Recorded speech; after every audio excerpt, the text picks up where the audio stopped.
What's up, everybody? It's been a little bit. I know I am definitely late to the conversation here, but I wanted to at least make a quick video talking about the new Fender Tom DeLonge guitars. And I made a video, God, at least a month ago, preparing for this release because I knew it was coming. I didn't know exactly when. I didn't know the exact price point, but I knew a lot about it and I knew for sure it was coming. But the video, it left a lot of details up in the air, so I just decided not to upload it. But yeah, there was a lot of people that knew that it was coming.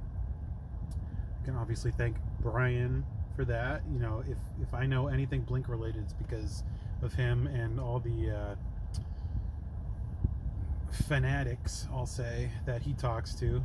I don't know if I'd consider Brian a fanatic anymore. It's a little bit like me, you know, he likes certain things about the community, but not as much as we used to, I guess. But anyway, yeah, the guitar's been out for almost a week now. Today's Monday, the 31st, so it's been out for, what, 6 days or something? And I gotta be honest, I think they nailed it. They really did. When I heard that it was coming,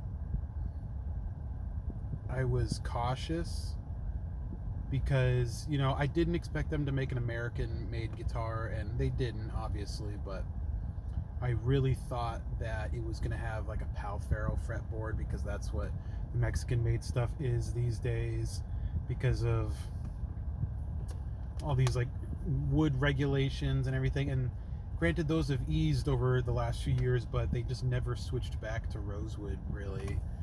But thank God they did a rosewood fretboard. They did the American flat mount hardtail bridge, which is such a huge upgrade. I cannot believe they did it. I feel like I have, you know, at least I have to take a little bit of credit for that because I have been a stickler for that for years, and I'm obviously pretty well known in like the Tom DeLonge guitar community, I guess, and I really feel like, you know, that I played just a small part in the fact that that bridge is finally being used on those guitars, and that is such a huge upgrade, both in looks, in feel, in overall sustain. It's just a better bridge through and through. So I'm super happy about that. The other thing I did notice is the satin neck instead of a gloss neck, which is cool. You know, I definitely appreciate a satin neck, but it wasn't really make or break for me. I mean, I don't remember the glossy necks of the original ones being like super glossy. You can really overdo it, but you know, the satin is great. My Fiesta Red Strat has a satin neck on it, and I prefer it that way. They did stay with the vintage style tuners, which in my opinion, I feel like they should have gone with the more modern tuners, but whatever. At least they didn't go with the Spurzels like Tom actually used on his. The Spurzel tuners are garbage. They are just trash.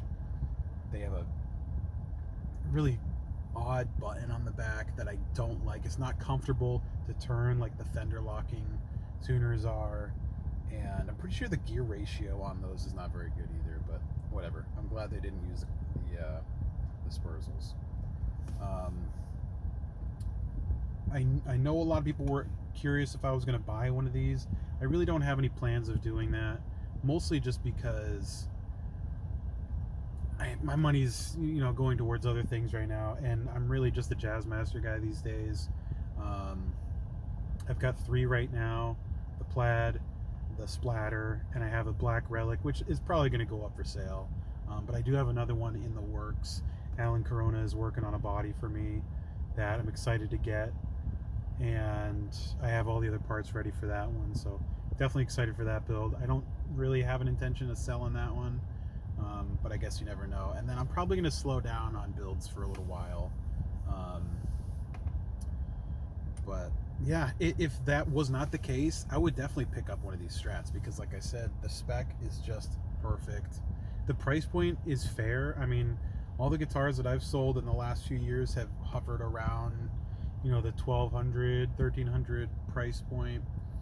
Um, and you know, I think that's fair for what it is. You know, guitars are just more expensive these days. Anybody that would have expected them to still be in the $500 range like the originals is just clueless on the market right now. It's not even just a guitar thing. It's just um, it's just the economy right now. So, other thoughts since it's been out for almost a week. I'm not surprised that most places are selling out of the green one. I don't think I've seen really any green ones in the last like day or two. I haven't really seen much for the blue ones either, and I do have some nostalgia for the blue ones. My second guitar ever was the Daphne Blue Tom DeLonge Strat. So if I was gonna get one, it was a close tie between that one and the graffiti yellow. I love graffiti yellow just in general, regardless of if Tom used it or not. I love like the Fender Tornadoes that are in the yellow, or I had a Jazzmaster that was yellow. I loved that one. That was a great one. And I've considered doing another one, but yeah, great color. That one hasn't been selling super well. I do see some yellow ones here and there, but it's funny to see how many places still have black ones. I really think they should have done a modification against the original line and just gone with the black pickguard and the black pickup for the black guitar. I think it would have sold better, personally. If they did a stripe, it would have definitely sold better, but you know, whatever. But yeah, that's basically all I have to say. I think it's great that they finally brought it back. I hope that they don't keep it a limited edition thing, because clearly it's selling, clearly it's a favorite, and I think people are going to be looking for these guitars. You know, I'm happy to see that the people that have been asking astronomical prices for these original ones on Reverb, you know, have had to cut their prices a bit because, you know, people obviously aren't budging. They're not going to buy them, so that's cool. But I don't know. Like I said, I hope Fender keeps it going. I hope it goes from a limited thing to a permanent thing again. Even if Tom's not playing them anymore, I think it deserves it. I think it's just one of those models that stands the test of time, really. I mean, look at Eddie Van Halen. I mean, God forbid he's not with us anymore, but even when he was still alive, you know, a few years ago, they were still selling the stripe guitars, like his original ones that he used in the late 70s and the 80s, and he hadn't really played that Strat style guitar in years. Not really. Most of his playing was with the Wolfgangs. So I mean, I think there's room on the market for both. And you know, obviously the Starcasters, I think that's what they're called, the semi hollows that Tom's using now, obviously those are going to be coming out pretty soon. I mean, I don't know how soon, but it's obvious that those are coming. You know, people want them. Tom is going to get them sold. I mean, it's just the way that it is. So I think there's room on the market for both of these things, and I hope they keep it up. But yeah, it's really, really cool to see him back on the market. I'm not saying I would never get one, but not right now. Not right now. But super, super cool. If I had the chance to demo one of these new ones, I definitely would. I would love the opportunity to do that. I'm sure they're great. So anyway, thanks for watching. Let me know what you think. And check out my new EP if you haven't already. My new EP, Team Doubles, with my longtime friend Dave Castriba. It's been all over my socials. I have the link to my original music in the description, and super proud of that EP. It's really, really fun, really fast, riffy, melodic. I think it's great. So thank you guys, and plenty more new music coming. It's coming. I've been working on a lot, so keep an ear out. Till next time.